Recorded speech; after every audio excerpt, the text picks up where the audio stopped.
Meeting होती, light बंद होती, केली का नाही कोण काम करणार नाही. उद्या काय हानी झाली तर कोण जिम्मेदार आहे हे आता ते MSCB ग्रामपंचायतीने सांगावं. आम्ही आमच्या पदर करतो तरी लाईट बंद करत नाही. हा ती मोठा प्रश्न आहे. मानिंग सगळ्या लाईट बघितलं गावात समजा बऱ्यापैकी माहिती आहे. तुम्ही विचारून घ्या ना नावाला कुठं कुठं खाली. आमचा विषय असा आहे का घडतं राहिलेली सरपंच एक जण बोल द्या. तुला बोलायचं असं बोला. मला एक सांगा, ते आमच्या तिथं गल्लीमध्ये तुम्ही ते बब्बू शेख यांना शाळेतील झाड तोडण्यासाठी दिले चावी, शाळेची चावी. बुरजावरचा हे तारा पडतील तोडायला सांगितले बरोबर. अगोदर खालची तोड, त्याने अगोदर वरची तोडली, आता खालची पण तोडणार. झाड इमारत कुणाकडे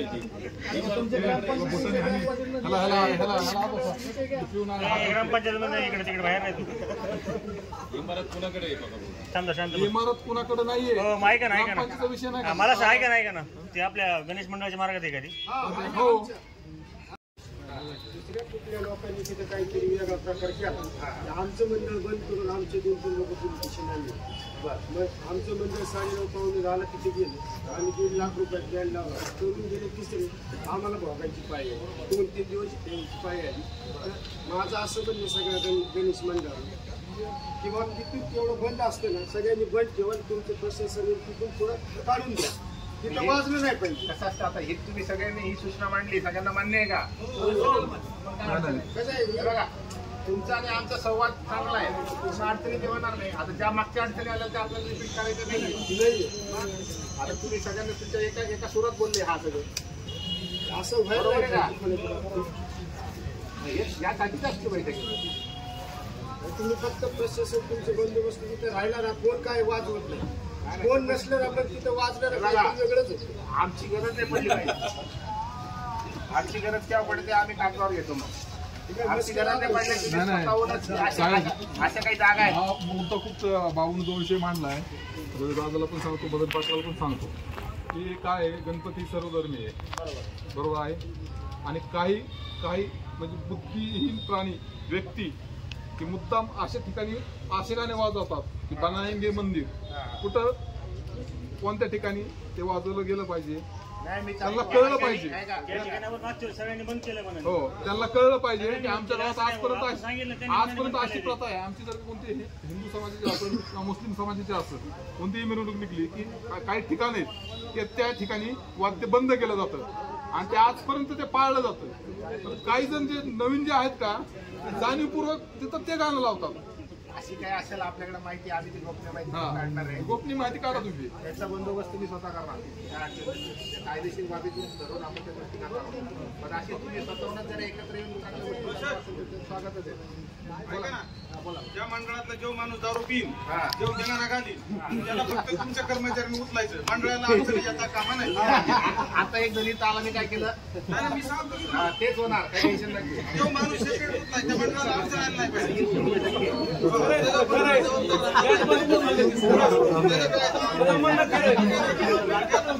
एक मिनिट हे पण सांगतो. ऐका आता मी काय म्हणतोय, गुन्हा दाखल करेल.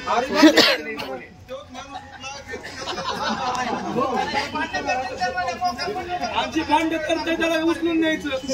फक्त बियाणं पण पडणार आमचा.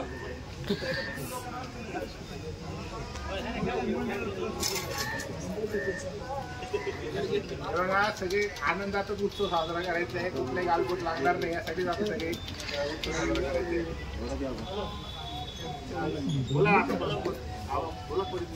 ग्रामपंचायती काय जे रस्ते आता वरी आले, काही रस्ते आले तिथले एक मुरुम त्यांनी सगळे काढून घ्यावे. जिथे जिथे खड्डे पडले ते खड्डे मुरुम करून बुजं घ्यावे.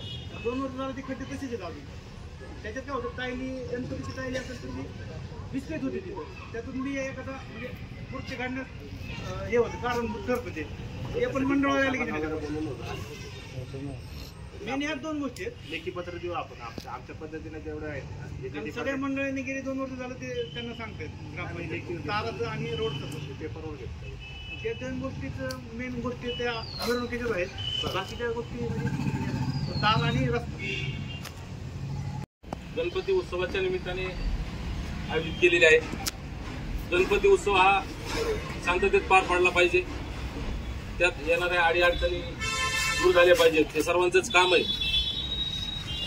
एखाद्या बैठकीत बसला असताना कुठल्या तरी एखाद्या संस्थेला टार्गेट करून बोलणं हे पण चांगलं नाहीये. प्रत्येक गावातलं काम होत असताना ते काम करण्याची जबाबदारी फक्त ग्रामपंचायतीच नसते, तर त्या गावातील सर्वच राजकीय पक्षाच्या नेत्यांची, कार्यकर्त्यांची, पुढाऱ्यांची आणि सर्वसामान्य ग्रामस्थांची ती जबाबदारी असते. गावात किंवा मिरवणुकीत ज्या अडचणी आता निर्माण होत आहेत किंवा लाईटचा जो विषय मुद्दा मांडला जातो, गेली कित्येक वर्ष हा प्रश्न त्याच पद्धतीने आहे, तो सुटला नाहीये. लाईटचा प्रश्न जर मागच्या बऱ्याच दिवसापासून प्रत्येक पक्षाच्या कार्यकर्त्यांनी लावून धरला असता आणि तो त्यातून मार्ग काढला असता तर तो आतापर्यंत निघला असता. ग्रामपंचायतनी काय केलं पाहिजे, काय नाही केलं पाहिजे, कोणत्या कामाची जबाबदारी कुणी केली पाहिजे, प्रत्येकच काम गावातलं ग्रामपंचायतीच केलं पाहिजे असं होत नाही आणि असं नसतंच. गावात सार्वजनिक जीवबस्तीची व्यवस्था करणं हा ग्रामपंचायतचा विषय आहे. जर कुठली अडीअडचण आली, गावात काय झालं तर ग्रामपंचायतीला कळून त्यासाठी ग्रामपंचायतनी त्याचा पाठपुरावा करणं किंवा त्या अधिकाऱ्यापर्यंत तो मेसेज देणं हे ग्रामपंचायतचं काम आहे. प्रत्येक गावात येणारी प्रत्येकच अडचण ग्रामपंचायतनी सोडवायची हा विषय नसतो.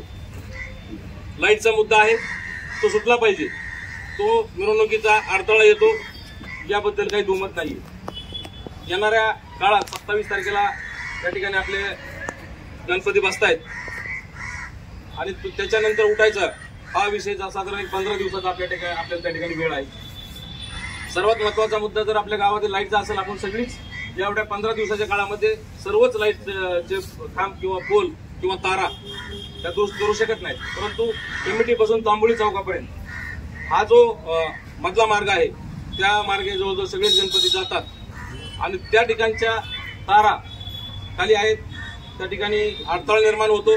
तर येणाऱ्या 15 दिवसाच्या कालावधीमध्ये त्या तारा वरती घेऊन तो मार्ग तेवढा व्यवस्थित करण्याचं काम या ठिकाणी आपण सर्वजण मिळून करू.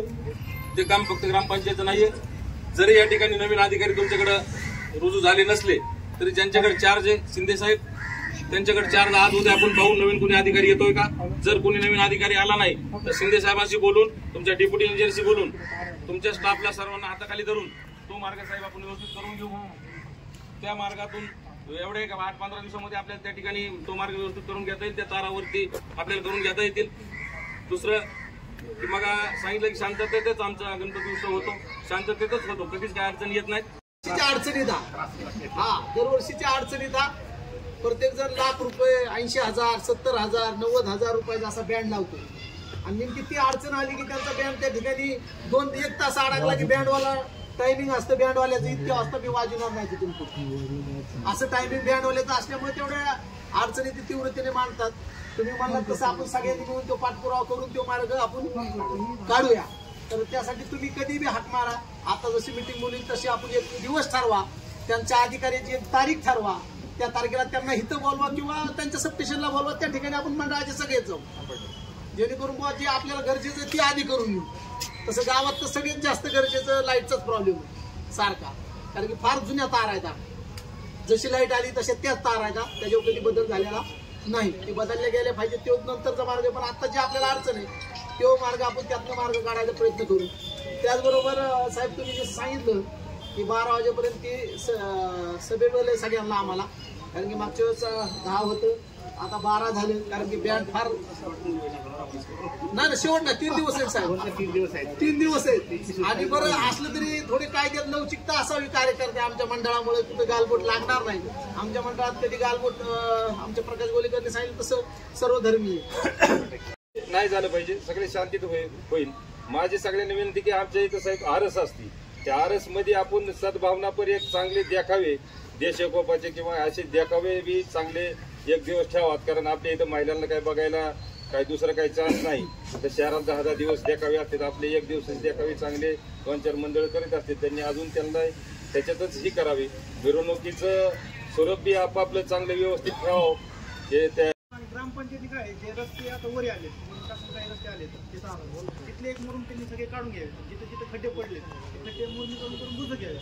2 वर्ष झालं ते खड्डे तसेच आहेत अजून. त्याच्यात काय होतं, टायली गणपतीची टायली असेल तर ती विस्कळीत होती तिथं. त्यातून मी एखादा म्हणजे मूर्ती काढण्यास हे होतं कारण ठरतं ते पण मंडळाला आले की मेन ह्या 2 गोष्टी आहेत. लेखी पत्र देऊ आपण आमच्या पद्धतीने जेवढं आहे सगळ्या मंडळांनी गेले 2 वर्ष झालं ते त्यांना सांगतात ग्रामपंचायत ताराचं आणि रोडचं पेपरवर घेतलं. त्या 2 गोष्टीचं मेन गोष्टी त्या मिरवणुकीच्याच आहेत. बाकीच्या गोष्टी म्हणजे तार आणि रस्ते. आपल्या वतीने स्वागत करतो. आणि येणारा गणेशोत्सव हा मुळात सर्व धर्मीय सर्व लोकांनी मनोगोविंदाने आणि आनंदाचा उत्सव आहे. हा दरवर्षी आपल्याकडे चांगल्या पद्धतीने साजरा होतो. तो अधिक चांगल्या पद्धतीने कसा साजरा करता येईल त्याच्यासाठी जे प्रयत्न आहेत ते प्रयत्न फक्त पोलीस प्रशासन म्हणून नाही तर आपले गणेश मंडळाचे कार्यकर्ते हे देखील व्हायला पाहिजे. या दृष्टिकोनातून माननीय हे गणेशोत्सव हा महाराष्ट्रात सर्वात मोठ्या प्रमाणात साजरा केला जातो. त्यामुळे महाराष्ट्र पोलीस याच्या खूप मोठ्या प्रमाणे तिच्यावर लक्ष असतं आणि हा उत्सव चांगल्या पद्धतीने कसा साजरा करण्यात येईल या संदर्भात आपल्या नाशिक परिसर क्षेत्राचे पोलीस विशेष पोलीस महानिरीक्षक असतील, आपल्या जिल्ह्याचे पोलीस अधीक्षक असतील यांनी काही मार्गदर्शक सूचना दिल्या आहेत. आणि आम्हाला पोलीस ठाणे प्रभारी अधिकारी म्हणून आमच्या हद्दीत आता म्हणजे आपला सगळ्यात पहिला संपर्क हा तुमचे जे आपले हे गाव आहेत माझ्या तिथले तर आपला संपर्क येणार आहे. त्या सूचना वरतून आम्हाला या 2-3 दिवसाच्या मागच्या मिटिंगा झाल्या त्या मिटिंगाच्या अनुषंगाने ज्या सूचना या आलेल्या आहेत त्या सूचना आपल्यापर्यंत पोहोचवणं गरजेचं होतं. त्यासाठी आजची बैठक आपण आयोजित केली आहे. आणि आपल्याला देखील आपल्या अनुभवातून मागच्या आपण आता मंडळ बरेच वर्षापासून चालू करतायत किंवा उत्सव साजरा करतायत येणाऱ्या अडचणी असतात. त्या अडचणी एकमेकांशी संवाद म्हणजे कुठलाही विवाद न होता ही जी बैठक आहे ही सुवाद आणि सुसंवादातून कशी पुढे जाईल आणि येणारा उत्सव हा चांगल्या पद्धतीने कसा साजरा करण्यात येईल त्याच्यासाठी आजची बैठकीचं आयोजन केलेलं आहे. आणि यासाठी आपण सर्वांना एकत्रित आणून एक बैठक चांगल्या पद्धतीने कशी घेता येईल याचा प्रयत्न केलेला आहे. सर्वप्रथम आपण या बैठकीला उपस्थित राहिला त्याबद्दल मी खडापूर परत आपल्या सर्वांचे स्वागत करतो. तर आजची बैठकीत सर्व पहिला मुद्दा असा असेल की या 2025चा 27 तारखेला गणेशोत्सवाची सुरुवात होते. त्या दिवशी गणपती प्राणप्रतिष्ठाना स्थापना होईल आणि 6 तारखेला 6 सप्टेंबर 2025ला विसर्जन शनिवारी. त्या अनुषंगानं आता 27 तारखेला गणेशोत्सव नसणार आहे तर सर्वांनी जे गणेश मंडळ आहे सार्वजनिकरित्या त्यांची नोंदणी होणं आवश्यक आहे. त्यासाठी ऑनलाईन फॉर्म आहे आणि तुम्हाला त्यात नोंदणीसाठी काही अडचणी आल्या तर आम्ही इथे उपस्थित आहेत. त्या अध्यक्ष जे तुम्ही मिरवणूक मार्ग असतील ज्या ठिकाणी तुम्ही सभामंडप किंवा गणेश मंडळ उपस्थित करणार आहेत तिथे रहदारीला अडथळा होणार नाही, तिथं कुठल्या बाकीच्या अडचणी होणार नाही अशा पद्धतीनं ते बैठक जे तुमचं मंडळ आहे अशा ठिकाणी स्थापन करावं. त्यासाठी आधीच्या ज्या पूर्व परवानग्या आहेत त्या परवानग्या सर्व घेऊन तुमच्या ग्रामपंचायत लेवलवरच्या परवानग्या असतील. आपल्याकडे बऱ्याचशा सगळ्या ग्रामपंचायतीच आहेत त्या नगर परिषद वगैरे तर नाही.